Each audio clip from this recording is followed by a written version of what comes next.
Hello, fellow football fans. The Casual Fantasy Scout here, and welcome to my first episode of my World Cup Fantasy Challenge series. The idea is simple. I built my own FIFA World Cup fantasy team on the FIFA website, and I also challenged ChatGPT to build a team against me. Same rules, same budget, same player prices, no excuses.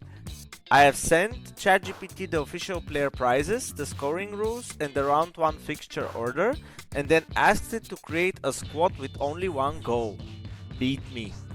I have my team, ChatGPT has its team.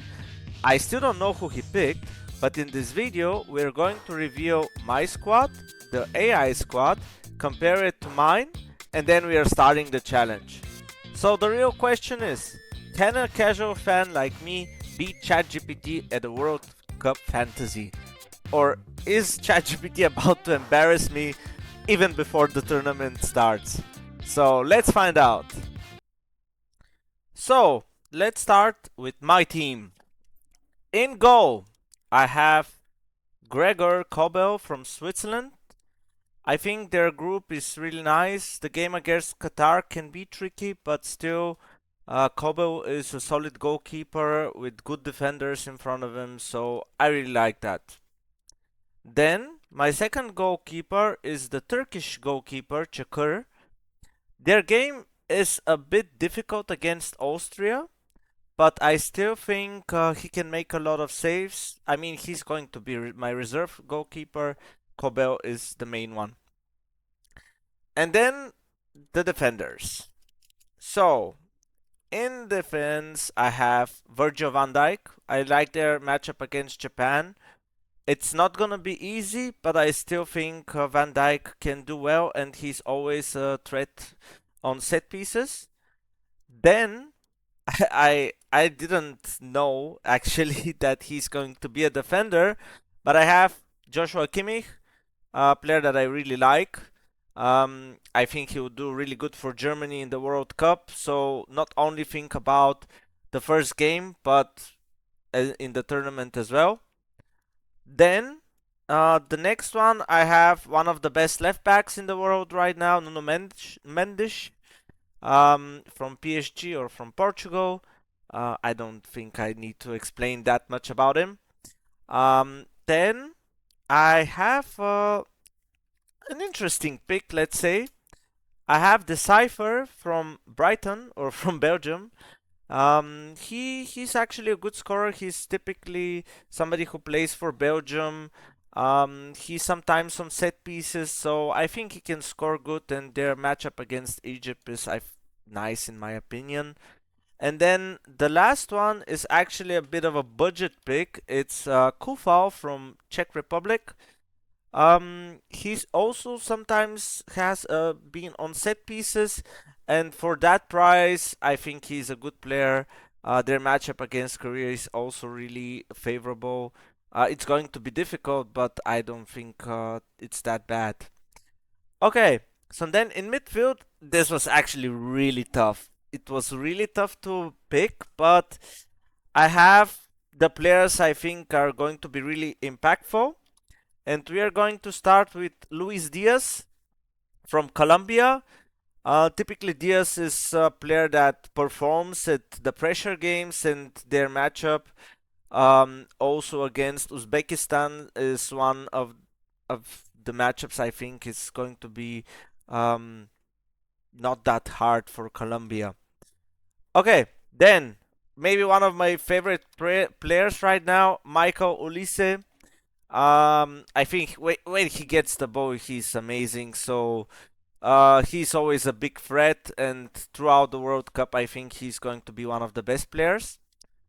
Then I have Pedri from Spain. Their matchup against Capo Verde is really favorable for Spain. He's a player that can also get assists at any time with his passing and vision. So I really like him. Then maybe one of the best. I mean, he broke the record if I'm not mistaken in the BPL. I picked Bruno Fernandes, like 50% of the player base. Not much to talk about him. He's incredible. And the player that actually peaked at the end of the season, um, I'm picking Doku from Belgium. Again, Belgium. I think he's in a really good form, and I don't think many players playing at the World Cup can stop his pace and dribbling. So I picked him, and I'm really happy about it, not gonna lie. So, at last, the strikers. For strikers, actually, it's going to be a bit of an interesting pick. Um, First one is Omar Marmoush. For City, he wasn't really impactful this season, but I think when he plays for Egypt and in this group that they have, I think he's going to score. So this is why I picked him. Then I have Mr. Harry Kane. Although England are basically one of the teams that are favorites, but still are really not scoring much goals. Harry Kane is always a threat. They can always get a penalty, and yeah, Harry Kane rarely misses any penalties. And since I have only 6 million budget, I'm going with one of the players that I actually really like and is rumored to go to PSG and Liverpool right now. It's Diomande from Cote d'Ivoire. Their a fixture against Ecuador is favorable. I think that Cote d'Ivoire have a potential to do something in this World Cup, not like semi-final or something, but they still can advance to the next stages. So yeah, this is my team. I'm pretty happy about it. And now we will see also what ChatGPT has as a team. So now it's time for ChatGPT to tell me his decision. You see it as a pop-ups on your screen, and I want to tell you that I am using the thinking version of ChatGPT. I have the Pro, so it should have taught a lot, so to say. Okay, without further ado, let's start with the goalkeepers. You can see on the screen the goalkeepers he chose are Diogo Costa from Portugal and Manuel Neuer, who is playing his last World Cup and should be the first goalkeeper. Pretty solid choices, not gonna lie. Diogo Costa is one of the good goalkeepers, and Neuer as well. Then, okay, so for the defenders, he told me Hakimi, as you can see on the screen. Then he has Theo Hernandez. Then Nicolas Otamendi from Argentina. Pretty solid choices for now.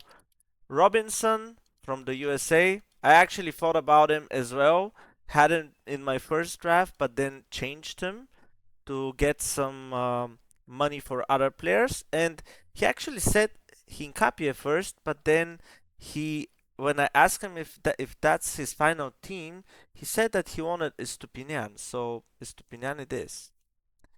Then midfielders, the only player that we have, I think, maybe, is Bruno Fernandes, of course. Then he has Rafinha, who I also, oh, I think I have him as well. Then he put the LeBron James of football, Christian Pulisic. Then Alexis McAllister, which is kind of surprising, but I mean, in the last World Cup, he did a lot of stuff for Argentina, which also got him the transfer to Liverpool. And then the last pick was really interesting. He put Luis Chavez from Mexico. Maybe he sees something in that matchup, and yeah, I mean, maybe ChatGPT knows better. And then the last three players. He did good here. I am actually a bit jealous, but at the same time, I really like my attack as well. He chose Kylian Mbappe, the general, then put the magician Lionel Messi, and the last player he put is actually Depay. So looking at that, I think that's actually the budget when I'm if I'm not mistaken. Yeah, actually, yeah, exactly. So, oops, sorry, not Diomande. Depay, he has 0.4 million left. Um, Looking at the team, I actually like what he did. I think the defenders, especially Hakimi, Hernandez, are really solid fullbacks. Estupinian is it said is a bit of attacking fullback, so he can actually get an assist. The midfield, I think Chavez is for me the interesting pick. The others, also McAllister, but the other three, I see them performing really well at the World Cup. And then the last, the strikers, I think he actually did a really good choice. Although Messi is a bit injured right now, he will play even if he misses like the first game. It won't be that bad. So the front three, Mbappe, Depay, Messi, is actually really solid. I didn't go with Mbappe because I don't think that in that France team there might be some ego problems. So this is why I didn't want to go with Mbappe, Messi because of the injury a bit and his age. And then Depay actually is a really good pick. Not gonna lie, I think the Netherlands do have a good chance at this World Cup. So that was ChatGPT team. Um, in my next episode, we will put our 11 and yeah, hopefully I get the better of ChatGPT. Wish me luck, guys, and also tell me in the comments what do you think about our teams. Do you like them? Which one do you prefer? Which one do you think will do better in the first round? Thank you very much for watching and see you next time. Bye bye.